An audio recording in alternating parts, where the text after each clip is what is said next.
Magnets, gravity, and radii. Oh my. We conjecture ahead. Although this is going to be weird, and it's going to be about a different. Title of the conference was something like Ground Truth or Turtles All the Way Down. And so it seems as though there's one ruliad. I don't think it rules them all. And it might be just hyper-rulial turtles all the way down. Yes, it's on the back of an infinite number of hyper-rulial turtles. Various people are commenting on the outrage of hacking the universe on a MacBook Air. Hey guys, what's going on? Memes here. So Professor Wolfram just literally finished up his at least first live stream on explaining the tangled history of the second law of thermodynamics. I'm not sure if he helped confirm or break the second law of thermodynamics in the stream, but I heard a lot of things apparently during the history of Lord Kelvin, which his name was actually Thomson, which we may or may not have assisted in the calculation of the Thomson cross section this past week, but we'll get into that at some point. Hey, Snow, Whitechapel, thank you for joining. Not going to go too long. No fancy calculations or anything except for what I've got in my notebook. I've taken more notes over the past week than I have literally in the past decade. God, it was so much fun to be a super nerd. Literally having two grown adult men literally doing calculations, coming across fascinating geometric forms on Wolfram Alpha. Literally, you type in the number that you get and you look. You see if there's anything cool there, you delete a digit. You continue. It's kind of like comic books. You turn a page, you wash your hands. You turn a page, you wash your hands. So again, we're not going to get super technical here or anything, but one of the things that I kind of heard on the live stream that the good professor had accumulate all this history and knowledge is apparently Lord Kelvin conjectured at one point, he's like, well, there's going to be some form of a medium, call it whatever. They end up calling it the luminiferous ether. I think he was calling it a caloric fluid based on like Clausius, one of like the other really smart people. Essentially, the second law of thermodynamics, you kind of got to because Clausius said something. He's like, okay, yeah, we believe friction basically transforms into something. And it's like, okay, things get more random. Why? Friction. And there was a lot of induction and everything, and they're kind of like, well, this seems logically true. And it appears to be logically true. And then Lord Kelvin basically, he kind of went into that and was like, all right, well, you made all these statements. You basically helped kind of steel man in this case, that particular argument. And he had some calculations. And even Professor Wolfram's like, yeah, they add this stuff in here. And it's okay, yeah, it makes sense and everything. But it's like, has the second law of thermodynamics actually been proved? I don't know if we can actually say that because they went through until about the beginning of the 20th century. And that's not why we're here. I'm sorry. It's fascinating. I popped in like an hour and a half in. And you go back and listen to it. It is very dense. He published like 451 pages the other day. But as far as the physics monastery and doing stuff and things are concerned, all right, we covered a lot of stuff. So I'm just going to give a real quick recap. I'll do some separate videos on these. I'll slowly release little bits of content, usually with cats and stuff like that, or I'll try to. Yes, we had Kiddington helping us with prime geometry the other day. Thad's going to end up releasing the full videos. Link to Thad's channels in the doobly-doo below, as along with the Wolfram live stream on thermodynamics, in case that's your thing. But, okay. So one of the first things we did on the day when we were monasterying it up, which usually involved, all right, you get up, and we grab a little coffee. I drank a lot of coffee, and I start drinking coffee again. It's more natural than all these chemicals I've been using. But, all right. You come up with a question. Like, all right, what should we look into? And we had a lot of stuff to look into. But one of the first things I brought up was magnetons. How do they even work? I'll get a little no, further. There we go. Okay. So apparently, at least on iPhones, you can start to zoom in now if you have it on the full screen mode. That's a great option. But essentially, the week before, I had done a video. It's like, all right, let's calculate the values of the magnetons. Why? because that's freaking sweet. And when you type in Magneton, you also get a Pokemon too. So pop culture wise, also pretty cool. But I had noticed the number I came up with and the numbers that were listed on the NISD.gov code data recommendations, basically the numbers that we're going by for physics, to the best of our knowledge, they were different. That's like, what's going on here? Apparently, what had happened, and I had seen, I kind of conjectured this might be the case, but I had seen a paper within about the past year that said, we ended up defining the kilogram because before, if you hear it like, oh, kilogram, what's that? That's a hunk of metal we have in some vault in like France or Sweden or something. They got a couple of those. That's how we define what a kilogram is. We end up just going by the Planck mass because that's a number we get from like physics and stuff like that just happens to come out. Hey, welcome, Gap. Welcome, Nolan. I see what you did on Professor Wolfram's live stream. Well played, sir. But thank you all for joining. But what had actually happened is apparently in 2017, they were redefining the kilogram. And they ended up basically going by the Planck mass. It's like, all right, we have these items, we have these numbers. Let's just use them because it's supposed to be a little bit more direct. Oh, welcome, Snacks, Mark. Hey, we got the whole. Let's go into this little live stream a little bit earlier. I totally took a nap. The plane was a little late. I caught the last bus out of Logan to go back to my car. It's okay. God, power nap felt one. I slept. I got like 8 hours of sleep most days. I would wake up at like 7 in the morning. I'm like, oh, look, Loki's on. Cool, let's pop in there. But all I know is get up, start deriving. If you can derive a constant of nature geometrically before breakfast, that's a good thing. We usually only did it before lunch. But some days maybe you got a little lucky or we'd already been working on things. And I have a lot more confidence in what the heck I'm talking about because I still had a bunch of questions. If I'm trying to explain it to other folks there, if I don't know what I'm talking about, how the heck am I supposed to expect that anyone else can understand? Spending literally a week of monasterying, literally just two grown men looking at each other. It's like, wait a second, would this be this? Would this be this? Like, I always heard the, oh, shut up and calculate. No. It should be calculate and conversate. Have that discussion because you can all the numbers in the world. You can create any model. You put in enough parameters and stuff, you can get whatever number you want. But the thing is, and gonna give credit to string theory, they showed that mathematics could describe our realm of persistence, our universe as we know it per se. It didn't necessarily have to be that way. I think that's pretty neat.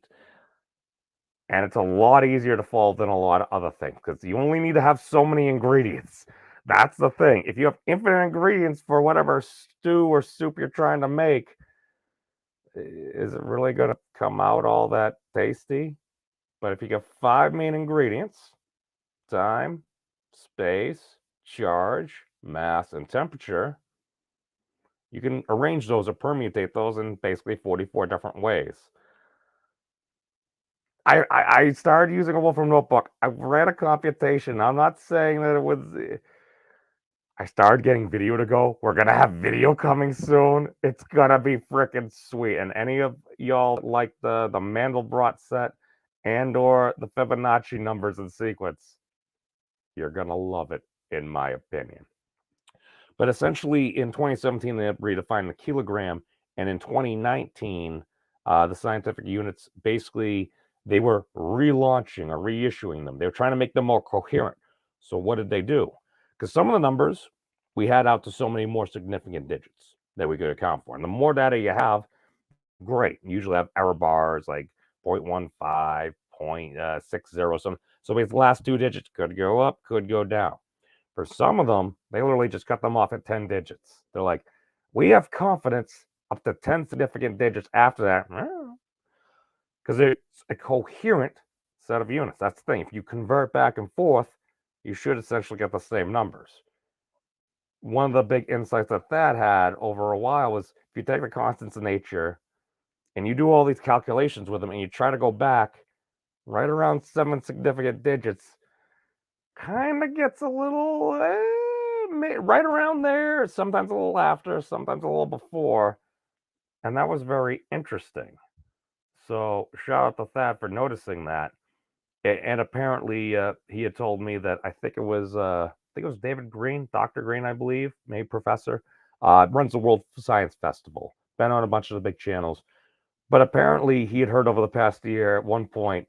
I think he was on with, was it Leonard Susskind or Mr. Kuhn? I don't remember, but apparently it said something along the lines of, yes, when Newton came along, Newton, as far as gravity is concerned, he gave us 7 significant digits.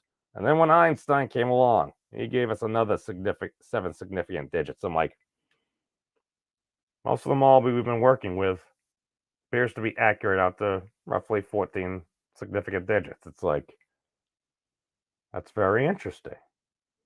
Again, probably just something said in passing. Can't necessarily confirm all that other stuff there, but yes. We very deep on Carno.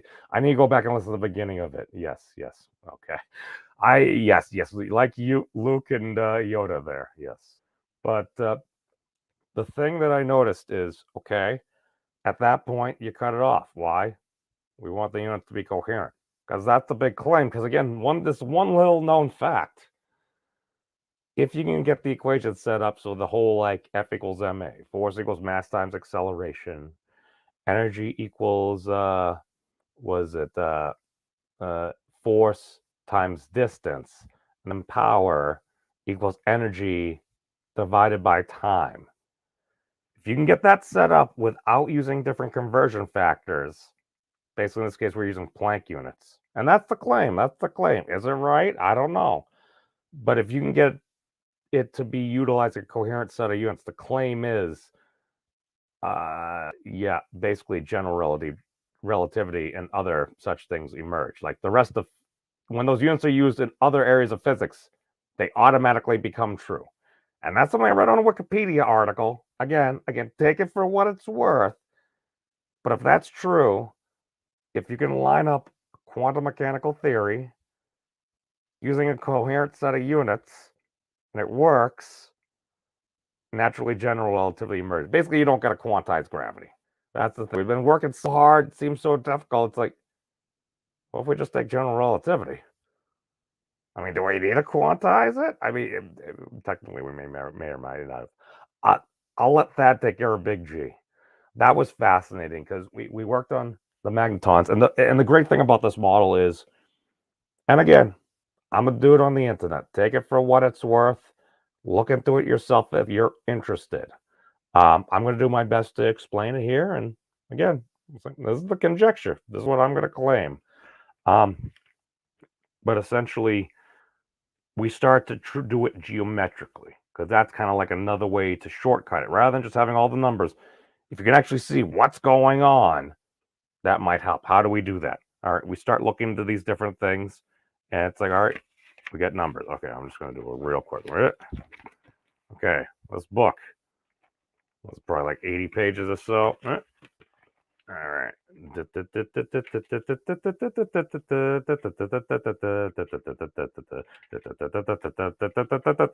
it's on both sides. Again, plenty of spacing there, but that was Romano Jensen. That's when we went back. There were some great videos to work too, and we found all these different numbers listed. I think we're starting to touch upon chemistry. All I know is we seem to verify the G factor, or the magnetic anomalous moment for the electron, literally just using one of those standard equations. Was it the magneton divided by something? What was it the mu1 G factor? Or it was one of those things, just times this, divide by 2. It's like, oh, the sigma on this is 0.004 sigma. We'll get into that. Basically, the error was 0.004. The method of looking this stuff up is fantastic, because apparently Thad's been doing all this all by himself for the past number of years. And at one point he tells me, he looks to me, he's like, I'm like, wait, this has only been you? It's like, yeah. He's like, well, if I die, at least another person knows how to do this. I'm like, because that's the thing. If I'm going to be on the internet and basically say a whole bunch of stuff, make all these claims, and say that needs help, it's like, all right, that's one reason I'm getting out there. I'm like, let some of the big names know. We'll get a groundswell towards this. It's like, okay, some people are getting interested. That's cool, but I mean, it's work. It's a lot of work. But if it's something you're into, trying to find out how reality itself works. That's why the conference was titled Reverse Engineering Reality. That's fun as heck, guys. I mean, I had a blast. It's probably more fun than I've had in like literally the past 10 years. Not sure if that's a statement about how fun it was or basically a take against myself, but these things happen. Hey, Papa, we were just talking about how the Fibonacci's and the Mandelbrot and everything. If you liked that stuff the other day, you're going to love some of the stuff that's coming because it looks like they're directly involved with what's going on. Tim, what's going on, my man? Ooh, we got a nice crew here. I'm also not broadcasting at 10 o'clock at night East Coast time. I go for a run after this. But so basically, as we went through this, we were calculating, we invented a new constant of nature. No, new mathematical constant. Technically, Thad invented it. Vanessa, she pulled out the eye. There's this thing called the goat problem, where it's like, okay, I know I'm going to meme it. I'm going to meme it into a card.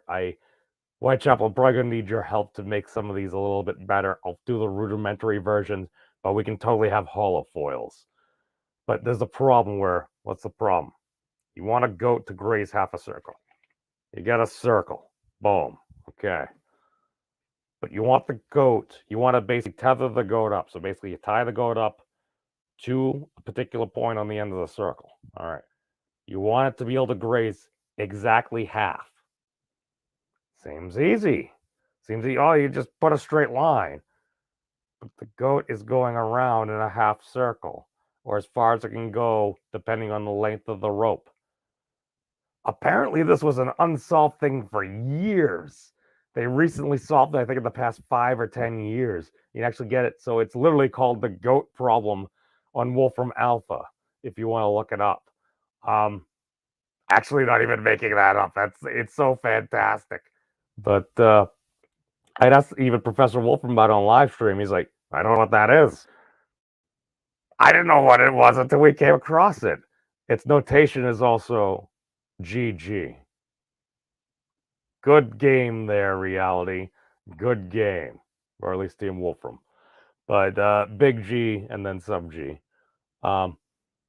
It's very complicated, and apparently it has to do with some of the stuff that's going on. It's a geometric action. Because what's a claim? It's like, okay, basically the whole thing is we're trying to geometric size things. Right? You take the numbers. What's the closed form of that number? You can get so many significant digits. Very often, maybe it's 2 pi. What's that? That's like a circle. It's like a pizza pie. You see 4 pi. What's that? That's a sphere. That's a ball. You get your baseballs, not quite a football. That's a deformation. That's actually something else, more of an ellipse.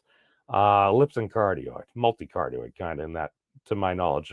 I haven't played football in a while. But, okay, there's an action. You got something probably doing a circular thing, or maybe doing a spherical thing. And we said it's dimensional boundaries. What's that? Time, space, mass, charge, and temperature.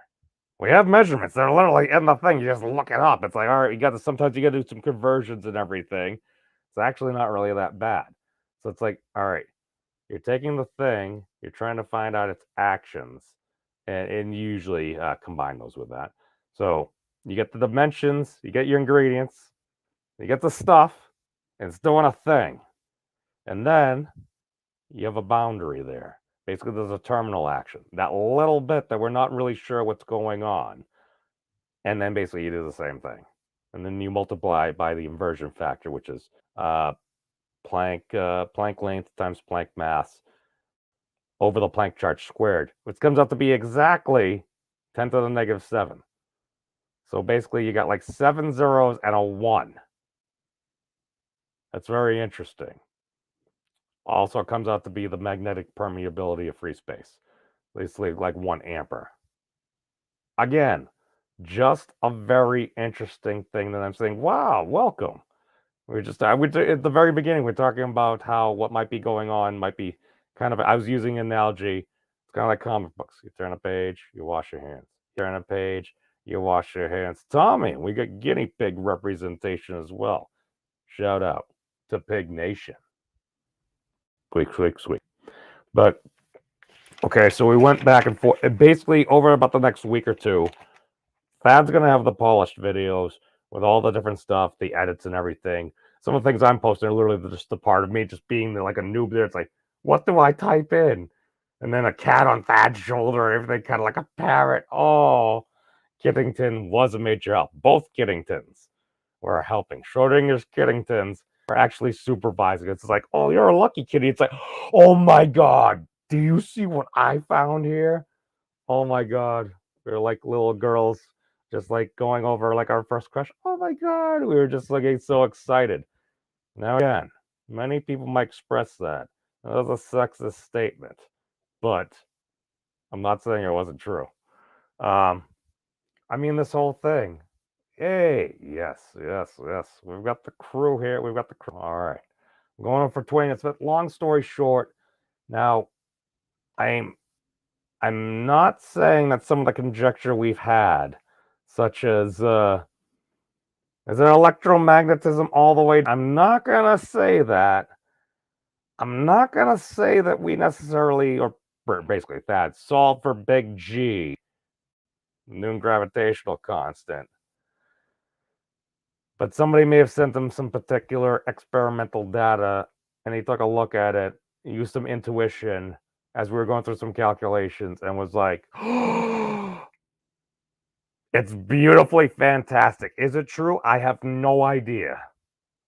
But if it is, that would be really freaking sweet. So, yeah, basically over the next week or two, that's probably going to have the video start coming out probably either at least probably the beginning of next week, if not the end of this week.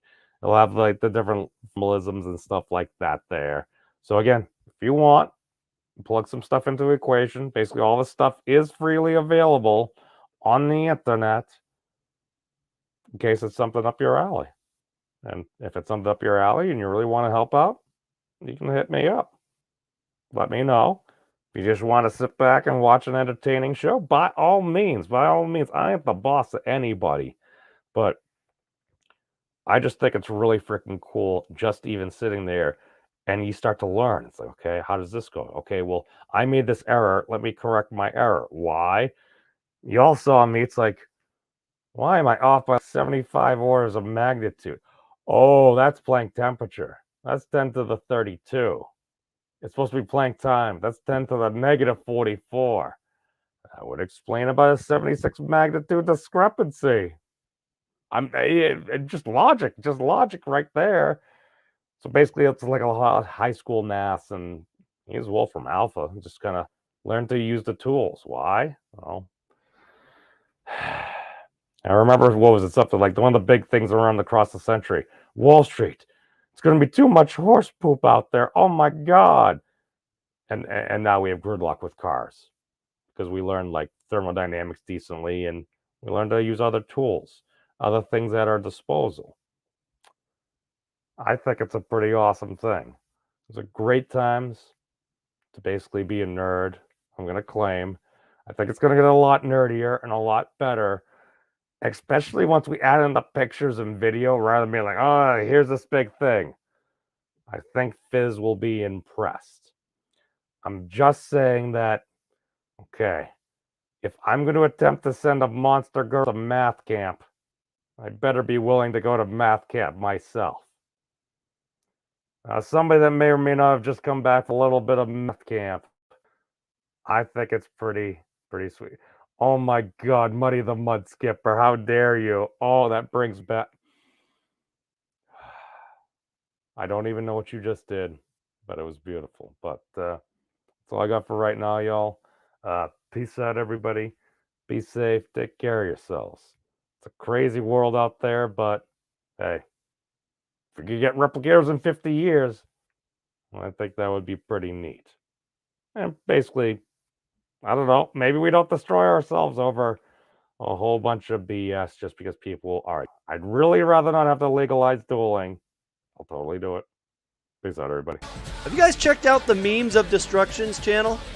He's an interesting dude. I like him.